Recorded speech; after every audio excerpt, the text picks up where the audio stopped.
안녕하세요. BTX입니다. 오늘은 창세기 3장입니다. 창세기 3장은 창세기 1장부터 11장의 4가지 사건 중에서 창조 다음으로 이어지는 두 번째 사건, 타락을 다룹니다. 하나님이 만드신 세상은 보시기에 심히 좋았지만 이미 인간이 타락하기 전에 악이 존재했음을 알 수 있습니다. 즉 죄의 기원은 하나님이 아니라 하나님이 지으신 하나님의 피조물이 하나님께 반역을 하는 데 있었습니다. 그렇다면 왜 뱀이었을까요? 하나님이 가장 간교하게 지은 들짐승인 뱀이 매우 영리했습니다. 그런 영리한 뱀을 악한 사탄이 사로잡았는지도 모릅니다. 뱀은 요한계시록을 근거로 보면 사단 혹은 마귀입니다. 자, 그렇다면 뱀은 왜 유혹의 대상으로 여자를 선택했을까요? 첫째, 그것은 남자보다 여자가 정서적으로 예민해서 훨씬 유혹에 잘 넘어갈 수 있기 때문인 듯합니다. 둘째, 아담은 직접 하나님으로부터 명령을 받았지만 하와는 아담에게서 그 명령을 간접 전달받았습니다. 그래서 말씀에 대한 이해가 약했을 수 있다고 판단한 것입니다. 셋째, 남자의 권위 아래 있어야 할 여자가 남자의 권위 위로 올라가게 한다면 아마도 남자는 하나님의 주권을 전복시킬 수 있다는 것을 염두에 두었을 것입니다.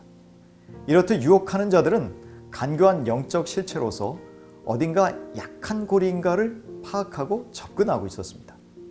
자, 그러면 어떻게 유혹합니까? 하나님이 참으로 너희더러 동산나무의 실과를 먹지 말라 하시더냐? 유혹자는 부드럽게 질문하면서 다가옵니다. 그런데 이 질문은 처음부터 진실이 아닌 것에 근거를 둔 것입니다. 하나님은 다 먹으라고 하셨습니다. 다 먹지 말라고 하신 것이 아닙니다. 다 먹되 예외적인 조항으로 선악과를 먹지 말라고 하신 것이죠. 뱀은 하나님의 말씀을 왜곡하는데 얼핏 들으면 진짜인 것 같지만 자세히 들어보면 거짓입니다. 거짓에 근거한 말씀을 과장함으로 하나님에 대해서 부정적인 인상을 갖게 합니다. 하나님을 먹지 못하게 하는 분으로 인식하게 만듭니다. 이처럼 사단은 하나님의 의도와 동기를 의심하게 만듭니다. 사탄은 진리의 거짓에 물을 탑니다. 그렇기 때문에 하나님의 말씀은 정확하게 알고 있어야 합니다. 정확하게 읽고 전달하고 받아들여야 합니다. 2절부터 3절을 보시면 여자는 동산나무의 실과는 우리가 먹을 수 있다고 말합니다. 그런데 모든 혹은 각종이라는 말이 빠져 있습니다. 그리고는 먹지 말라고 하신 말씀 외에 말씀하시지도 않은 만지지도 말라라는 말을 추가합니다.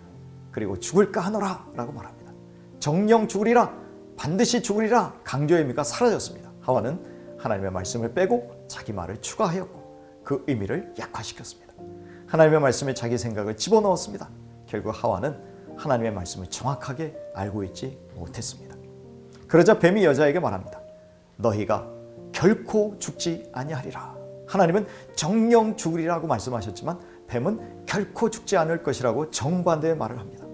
그러면서 먹는 날에는 사람의 눈이 밝아져서 하나님처럼 되어 전지하게 될까 두려워서 먹는 것을 먹지 못하게 하셨다는 것이죠. 선악과를 먹으면 사람이 하나님처럼 되는 놀라운 일이 벌어질 텐데 그 비밀을 감추어 두시려고 인간에게는 먹으면 죽는다고 엄포를 놓음으로 하나님이 편협한 분이라는 부정적인 인식을 심어줍니다. 동시에 반드시 죽는다는 하나님의 말씀을 완전히 뒤집어 놓으면서 두려움을 없애주었고 하나님처럼 된다는 잠재적인 욕망에 불을 지른 것입니다. 사탄의 말과 달리 우리는 결코 하나님과 같이 될 수 없다는 것을 알아야 합니다. 우리는 그분 아래에서 살아야 하고 하나님의 말씀에 순종하면서 살아야 합니다. 세상에 어떤 지혜로운 사람의 말이 하나님의 말씀보다 앞설 수는 없습니다. 그 여자가 나무를 보고서는 육체의 쾌락, 눈의 욕망을 채울 것으로 보였고 또한 지혜로워져서 하나님처럼 될 것으로 보았습니다. 하와는 결국 선악과를 따먹고 그 옆에 있는 남편인 아담에게도 주어 먹게 합니다. 이처럼 우리가 무엇을 듣느냐가 이렇게 무서운 것입니다.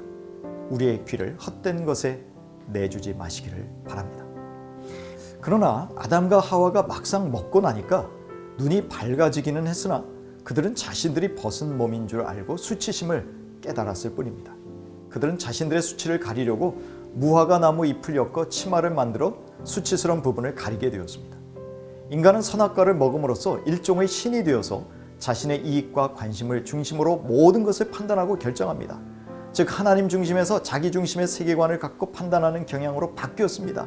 사람이 온 우주의 중심이니 하나님의 속박에서 벗어나서 자유를 찾으라고 말합니다.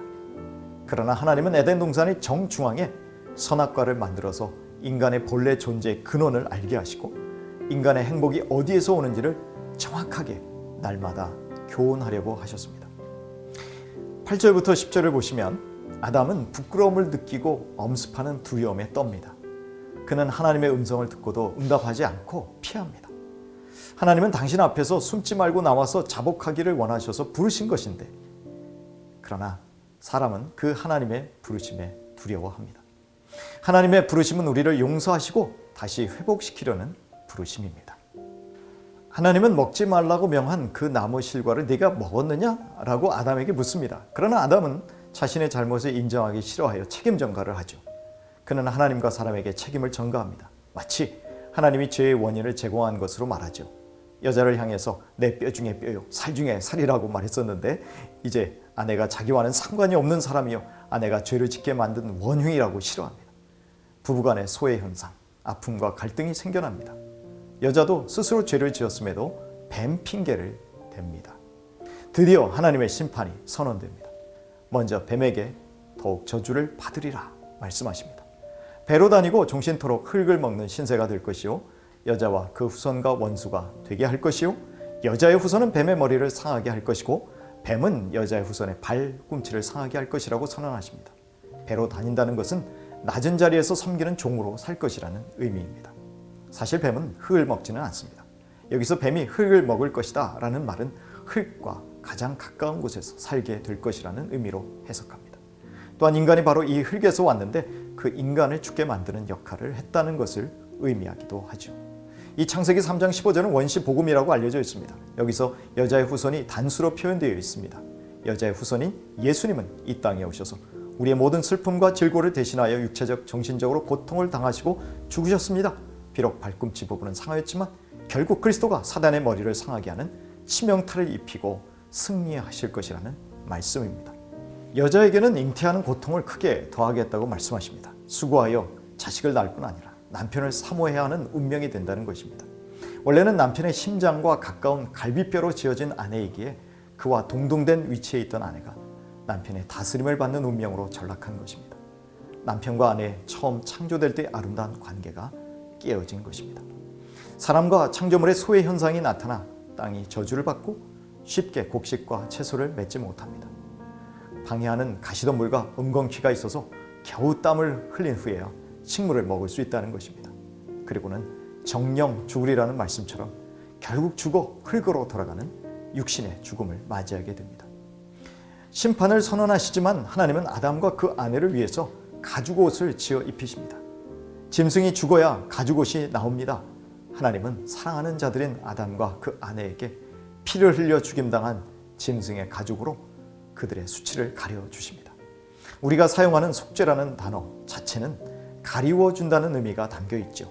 즉 하나님이 친히 짐승을 죽이셔서 그 가죽으로 우리를 가리워주심으로 대신 흘린 피를 통한 속죄의 방법을 상징적으로 보여주신 것입니다. 이것이 우리 하나님의 사랑이죠. 범죄하였어도 그들을 사랑하시는 그분의 사랑은 변함이 없으십니다. 오늘도 하나님을 떠나고 말씀을 떠나고 제 마음대로 살면서 죄짓고 두려움과 소외감 속에서 살아가는 우리를 위해서 하나님은 이미 가죽옷을 만들어 놓으셨습니다. 예수 그리스도 흠없는 어린 양의 피로 이미 만들어 놓으셨습니다. 그분에게 요청하기만 하면 우리의 허물과 수치가 덮여질 것입니다. 이것이 복음입니다. 예수 그리스도 앞에 나와서 지금까지 자신의 삶을 자백하고 회개하여 하나님의 다스림 속에 들어오기만 하면 모든 잘못이 용서받습니다. 하나님의 사랑은 인간을 에덴 동산에서 쫓아내시는 데에서도 나타납니다. 인간이 영원히 죄악의 고통 속에 살지 않도록 하나님이 배려하신 것이 에덴 동산에서의 추방입니다. 그리고는 그룹들과 두루도는 불길을 감시원으로 배치하십니다. 22절에 나온 보라 이 사람이 선악을 아는 일에 우리 중 하나같이 되었으니 이것은 하나님께서 비아냥거리는 표현으로 볼 수 있습니다. sarcastic 혹은 cynical한 표현이라고 볼 수 있죠. 하나님은 죄를 용서하시지만 죄의 대가를 요구합니다. 인간은 죄로 인해 자신의 것이 될 수 있었던 영원한 생명을 잃어버렸습니다. 그리고 하나님은 타락하고도 영생하는 불행한 사태를 막기 위해서 아담과 하와를 동산에서 추방하고 생명나무를 따먹을 수 없게 하셨습니다. 죽음은 한편으로 사람에게 영벌을 면하게 하는 피난처가 된 것입니다. 사탄의 유혹의 목적은 결국 하나님을 반역하게 만들어서 하나님으로부터 독립선언을 하게 만드는 것입니다. 그리고 사탄은 지금도 우리를 하나님 없이 살아가도록 가까이에서 부추깁니다. 날마다 하나님의 말씀을 듣고 배우고 확신하여 흔들리지 않는 믿음으로 살아가시기를 축복합니다.